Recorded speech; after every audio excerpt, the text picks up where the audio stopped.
So you'll have to forgive me for not having the best lighting for this. I'm doing this during the day, and we're actually doing some work on the electrical system here. Nothing too bad, just stuff that has to be done, and it's getting done, but right now in this room I don't have the lights I usually have, so you're going to get to see me a little bit in shadow, but that's okay. I'm starting to look like a proper medieval monk or something, I don't know. I swear one day you might see me come on here with a properly colored caftan looking like I walked out of a fantasy novel. Really, it seems to work for me. But in any case, I'm Tom Kaczynski. Pleasure to see you. Just decided to come on since I didn't do anything this weekend.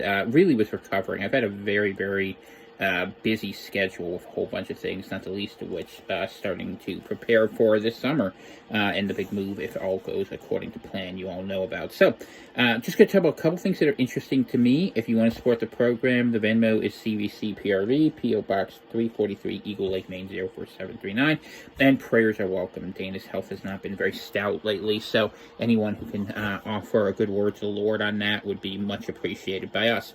I want to start today by talking about Aaron Bushnell. Those of you who don't know about Aaron, he was a U.S. Air Force veteran who decided today to immolate himself.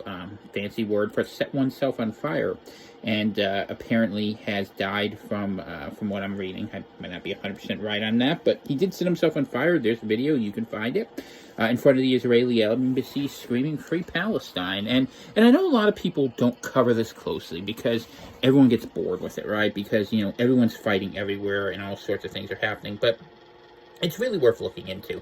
You cannot understand the history of this country, of this world, through politics. You cannot do it. You have to understand through finance, through technology, through biology, through charitable organizations, and a lot of different levels. And what you would conclude, like a lot of people have concluded, is the overwhelming role that Zionism has played in the development of the security state used against the people and against the oppression and subjugation of many different peoples, of the extensions of wars. And, you know, you can go all the way back to the Balfour Declaration. You can go back to the Congresses in Basel. You can look all this up. It is a matter of public record. That's why people notice. And some of us have known for a pretty damn long time that there are these problems out there, that these organizations exist, and they do these things. That, you know, that there are dual citizens in Congress who cry more over when something happens in there, or, you know, the Ben Shapiro's of the world.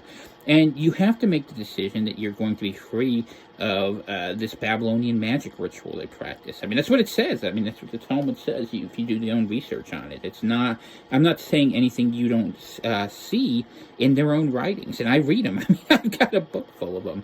And I've read a lot of them. And this is what we deal with. And, you know, so, you know, is it every single person who's responsible? No. But as is the case with most things, people are not going to call out like groups. And we have to somehow get rid of this. And you know, we don't seem able to because we're always fighting over politics. And politics just aren't that important. Money is what's important. It's the thing we should be talking about. I mean, it's why people are talking about the death of Jacob Rothschild in greater numbers than they're talking about Aaron Bushnell. And why? Because Lord Rothschild controlled a lot of banking interests.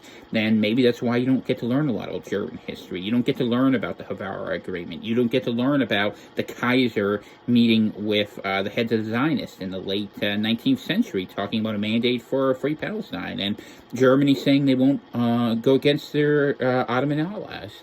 And then what do they get set up for? War after war after war after war, you know? People talk about Balfour, they don't talk about Zimmerman. Zimmerman attested to the same beliefs, and it was the Zimmerman telegram that got America into World War I after the sinking of the Lusitania, which, you know, America was running guns on. I mean, there's no secret about that. And you can find all these things out, but you're not allowed to know your history. You learn nothing about World War I.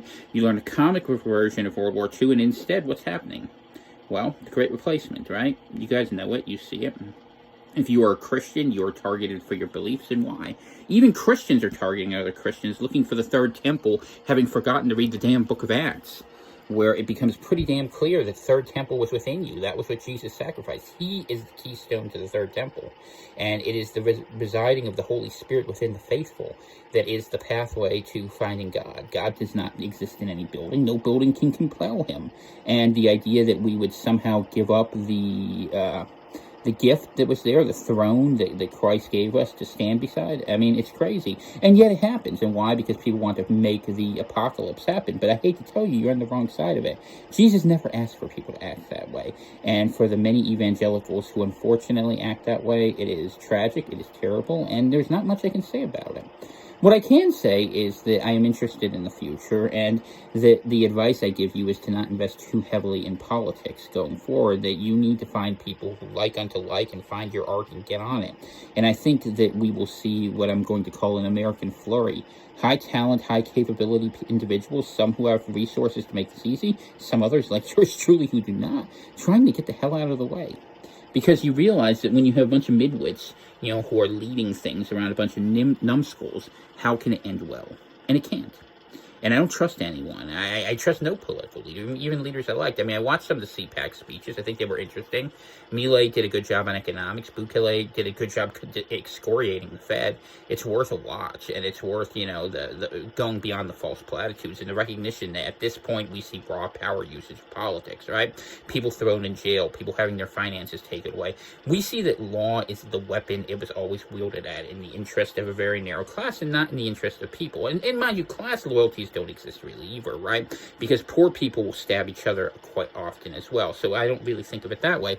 I do think of it as people who have genuine beliefs and who can come together and who can do things differently might have some agency. And I think that's worth looking at. And I think you should become one of those people to the extent you're able and to plan and prepare. We were going to try to do a trim here on this, but we didn't get to it yet, so I'm starting to look really like a wizened old man. I mean, take a look at this. I mean, not so much my hair on top. The baby bird feathers are what they are, and Dana will take care of it. She does an excellent job, and there's no criticism in it. My wife is ill, and she tries to take care of me as best she can, and I am not different. Excuse me. I am not easy to take care of on a good day, but now I look like the Gordon's fisherman guy, which is fine. I don't care. I'm trying to blend in at this point a little bit, and actually, to tell you the truth, for dudes, especially once you reach your 20s, I mean, do consider growing a beard. You will get more out of it in terms of what you learn. You don't have to have those nuts like I have mine. But it will become a part of you. It's interesting what becomes a part of you.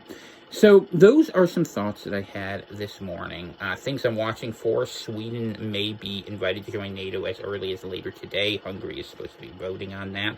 And I do expect that to happen before the end of the month. And we have seen agitation from NATO saying that Ukraine will eventually be brought in, and Russia expressing what a mistake that would be. I don't know why it is that the leadership of the West is determined to get Russia fighting Europe and all the Americans caught up in it. It's interesting how the same countries are targeted over and over again. So you have to begin asking the question, why is it the Germans get targeted? Why is it the Russians get targeted? Why is it the Americans get targeted? And who do they enable as their targeters? And once you start looking at those questions as a matter of historical record, the rest of this isn't that complicated to understand. Ideology is just layers of propaganda that exist on top of historical truths that are there to be discovered if you have the courage to look. As such, I remind you always, collect a physical library. I've been packing mine, actually. I'm up to 21 books now. Or 21 boxes, I should say, banker boxes of books. They've been packed, and why have they been packed? Because knowledge is priceless, and your awareness of that will be what prevents you from being led astray. And if you can't get a lot of books, hey, get the Bible, start there, and find a couple books that will teach you. The nice thing about the internet is you can find things, go on the sites where things aren't banned, Rumble, Gab. Twitter's a little more problematic for sure. Definitely not here.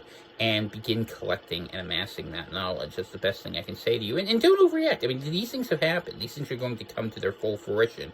And what we saw from Aaron Bushnell may be the start of something bigger, because the people who have been brought in here as replacements are not going to accept what the people who lived here once did. We don't really know what's going to happen, but there will be a lot of acrimony. And at some point, someone may come to you for help. And you remembering who was for you and who was against you may play a very big role. As for me, I'll help anyone if they're my brothers in Christ. And for everyone, that's a message people should wake up to. All right, little short message for you today, just to let you know, proof of life, I'm still here. God bless all of you. Like I said, prayers are welcome. Have a great day. Bye-bye.